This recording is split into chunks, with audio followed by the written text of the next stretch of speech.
અત્યાર સુધી આપણે 26 અંગ્રેજી અક્ષરોના અવાજો શીખ્યા.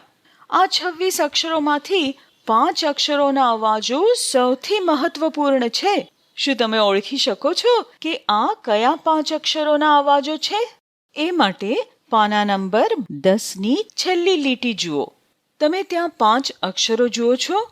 આ 5 અક્ષરોના નામો AEIOU છે અને તેમના અવાજો છે A, E, I, O, અ. અંગ્રેજીમાં તેમને વાવલ્સ કહેવામાં આવે છે. ગુજરાતીમાં તેને સ્વર કહેવાય છે. શું તમે જાણો છો કે આ 5 અક્ષરો શા માટે એટલા મહત્વપૂર્ણ છે? કારણ કે દરેક અંગ્રેજી શબ્દમાં ઓછામાં ઓછો એક વાવલ હોય જ છે. જો તમને આ 5 સ્વરોના અવાજો યાદ રહી જશે તો અંગ્રેજી વાંચવું ખૂબ જ સરળ બની જશે. એનો સંકેત શબ્દ છે એપલ અને એનો અવાજ છે આ. એપલ. ઈનો સંકેત શબ્દ છે એલિફન્ટ અને ઈનો અવાજ છે એ. એલિફન્ટ. આઈનો સંકેત શબ્દ છે ઇન્ડિયા અને આઈનો અવાજ છે ઈ. ઇન્ડિયા. ઓનો સંકેત શબ્દ છે ઓરેન્જ અને ઓનો અવાજ છે ઓ. ઓરેન્જ. યુનો સંકેત શબ્દ છે અમ્બ્રેલા અને યુનો અવાજ છે અ. Umbrella.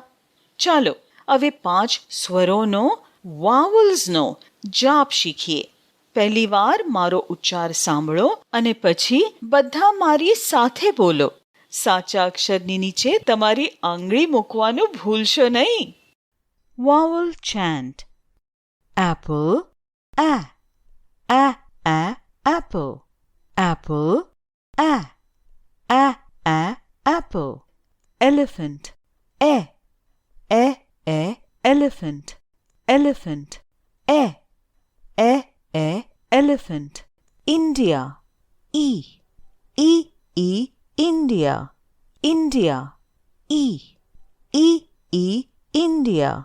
Orange. Orange. Orange. Orange. Umbrella. Umbrella. Umbrella. Umbrella.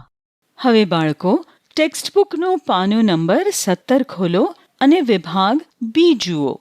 Gujarati અને અંગ્રેજી વાંચવામાં કેટલીક બાબતો સમાન છે અને કેટલીક અલગ. ગુજરાતીના સ્વરો તો તમે જાણો છો, અ, આ, ઈ, ઉ વગેરે. અંગ્રેજીમાં માત્ર 5 સ્વરો અથવા વાવલ્સ છે. તેમના નામો છે AEIOU અને તેમના અવાજો તો તમે શીખ્યા છો. એ, ઈ, ઓ, અ. ગુજરાતીના વ્યંજનો પણ તમે જાણો છો, ક, ખ, ગ, ઘ વગેરે.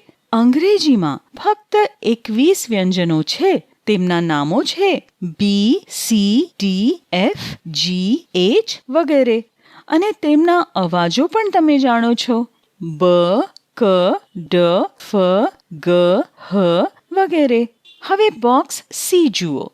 ગુજરાતીમાં કોઈ વ્યંજનનો ઉચ્ચારણ બદલવા માટે આપણે તેને માત્રા જોડીએ છીએ.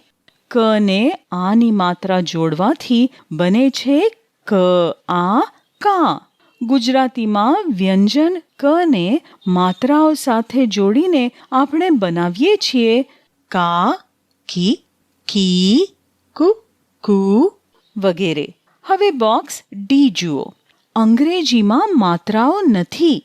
કોન્સનન્ટ એટલે વ્યંજનના અવાજ બદલવા માટે આપણે વાવલ્સ એટલે સ્વરોના ઉપયોગ કરીએ છીએ.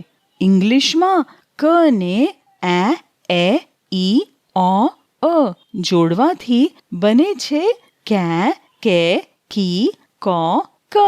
બાળકો હવે ટેક્સ્ટ બુકનું પાનું 18 ખોલો. અત્યાર સુધી આપણે અક્ષરોના અવાજો શીખી રહ્યા છીએ. અવાજો યાદ થઈ જાય પછી અવાજોને જોડીને અંગ્રેજી શબ્દ વાંચવો બહુ જ સરળ છે.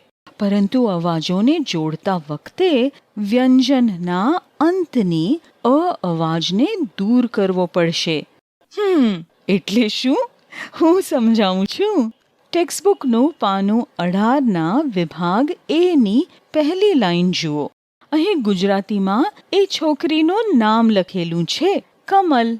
વાંચતા સમયે આપણે તેનું નામ કેવી રીતે વાંચીએ છીએ? આપણે કમલ નહીં વાંચતા, આપણે વાંચીએ છીએ કમલ. ક, મ અને લ ના અ અવાજને ગુજરાતીમાં આપણે દૂર કરીએ છીએ, ખરું ને? એ જ રીતે પ, એ, ન જોડતા સમયે આપણે કોન્સનન્ટ્સ એટલે વ્યંજન પ અને ન ના અંતની અ અવાજને દૂર કરવો છે. એટલે પ, એ, ન જોડવાથી બને છે પેન. પ, એ, ન નહીં, પ, ઈ, ન જોડવાથી બને છે પિન. પ, ઈ, ન નહીં. અંગ્રેજી શબ્દ વાંચતા સમયે દરેક વ્યંજનના અંતનો અ અવાજ દૂર કરો. ઠીક છે? જોયું કે અક્ષરોના અવાજો સાથે અંગ્રેજી વાંચવું કેટલું સરળ છે. બિલકુલ ગુજરાતી જેવું સરળ છે ને? અને શું તમે જાણો છો, જો તમે અંગ્રેજી અક્ષરોના અવાજો યાદ રાખશો તો તમારે અંગ્રેજી શબ્દોના સ્પેલિંગ્સ એટલે જોડણી યાદ રાખવાની જરૂર રહેશે નહીં. શબ્દમાં અક્ષરોના અવાજો સાંભળતા જ તમે શબ્દની સ્પેલિંગ જાણી જશો. કેવી રીતે?